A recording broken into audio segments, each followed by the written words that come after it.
guys, I have 1 week left in my apartment. Am I freaking out?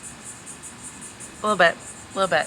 I think it's mostly just because I have a really hard time processing change. It feels like the older I get and the more me and kiddo go through life together, everything just has a sentimental attachment to it. So, you know, we've spent 3 years in this apartment. That's a long time. A lot has happened in 3 years. A lot of memories have been made. And it's just so bittersweet, you know. We've sat on this back porch so many times, eating breakfast together, listening to the birds chirp. You know, we've walked this path a million times right outside our porch, going to the pool or the park or going to swing. And it's just a hard pill for me to swallow, accepting that we've only got a week left. But because we only have a week left, we got to get things rolling. I've been working on trying to plan out our homeschooling curriculum. This is gonna be a brand new experience for me, and I'm a total rookie. I have no idea how to homeschool. I just know what I want the end results to be. My main goal for Kaidale is I want him to learn to read. By the end of this school year, I want to get him to a place to where he can read a, you know, short, like, beginner book.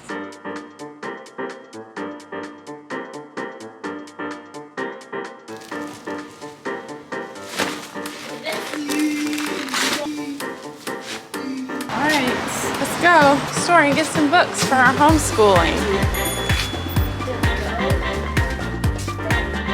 I think they're down here. Oh my gosh, there's millions and millions of books here. Presents. They are like presents. Look, there's a shark. Look up there. There's a shark. You see the shark? There's some Elmo books. Elmo, there's Peanuts. Scooby-Doo. Buddy, look, here's Thomas the Train. Here, stand up. And you can stand on this step stool and pick out a Thomas the Train book. Oh, look. I don't know if they have Winnie the Pooh. Oh, they do have Winnie the Pooh. Do you want to get this one?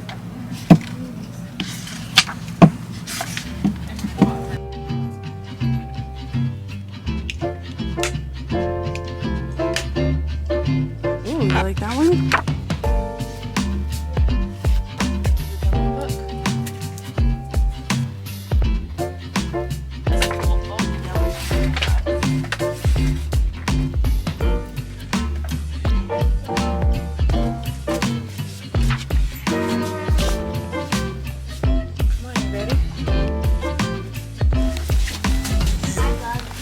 Ready?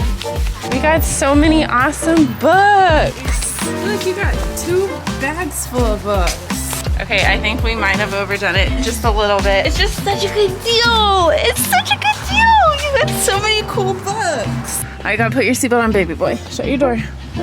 We got so many books. Literally, I'll have to go home and count, but I would say 30 or 40 books probably. Oh my gosh, we went a little crazy. That store is so overwhelming. They have everything under the sun that was ever written. And I think it's really cool because they have so many of the, like, they have a lot of old books, which I think is really neat. And they're like at least 50% off of what they would be in the store, you know, because they're used and most of them are older. But we really haven't updated our book collection in a long time. Sometimes I'll buy little books here and there, like whenever we're at Walmart, I'll get 1 or 2 small books just to add to our repertoire of bedtime stories, but nothing crazy. And really, you know, it's funny because now that Kaidale is really getting into, that's one thing this year that we kind of accomplished. He really got into bedtime stories. So that's kind of a new thing for him. You know, before I couldn't really get him to pay attention, and honestly, like, he just wanted nothing to do with it. But now that he's getting older and he's getting into bedtime stories, it's something that I really want to take advantage of. So we've never had Dr. Seuss books before that I can think of. So we got like a ton of classic Dr. Seuss books and a bunch of little golden books and just fun reads pretty much. So I'm really excited.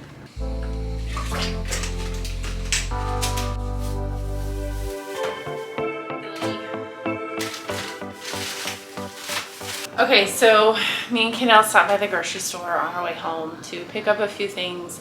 Even though it's our last week, you know, we still need stuff for breakfast and dinner and things like that.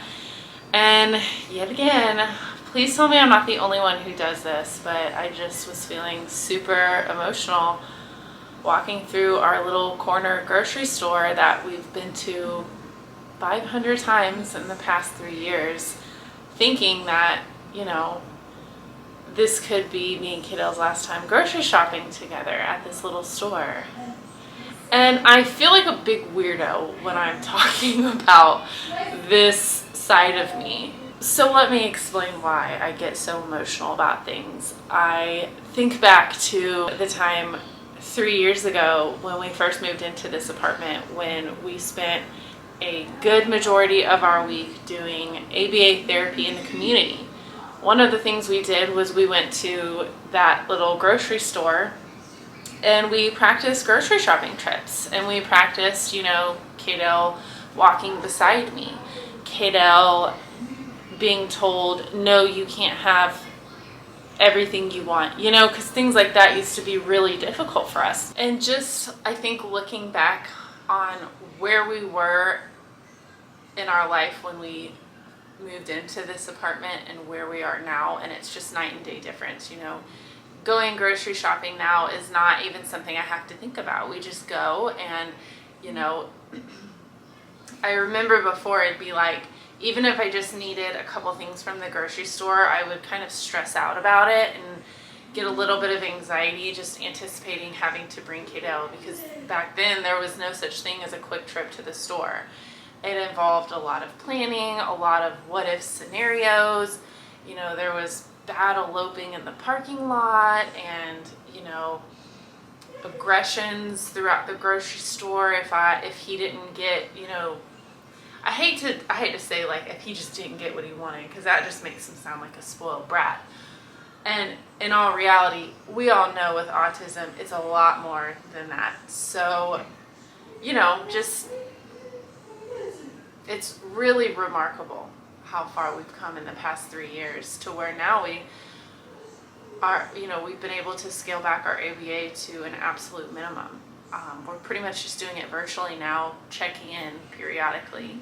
So it's not so much just the apartment itself that I have an attachment to. It's this phase of our life, the past 3 years. And moving on from that is extremely bittersweet because I'm just so grateful for the last 3 years and for all the amazing people that have helped us along the way, all the support systems that we've had, Kaidale's school, his therapist, you know, our family and friends and respite caregivers, and just all these amazing people that we've met in the last 3 years that have just kind of been our saving grace. You know, I couldn't have got where I am now if it wasn't for the help of others. So I'm so grateful for that. And moving on is hard, but I'm happy that we're able to move on. I'm happy that we're not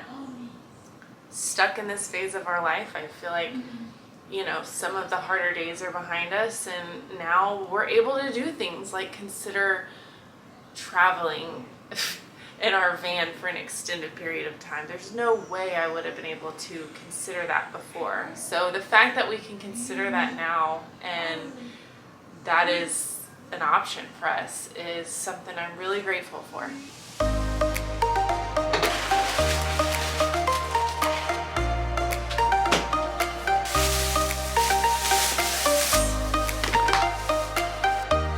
Look, we got so many blue,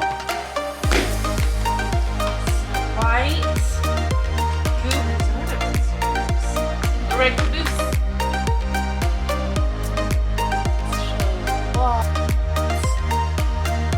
no Garfield.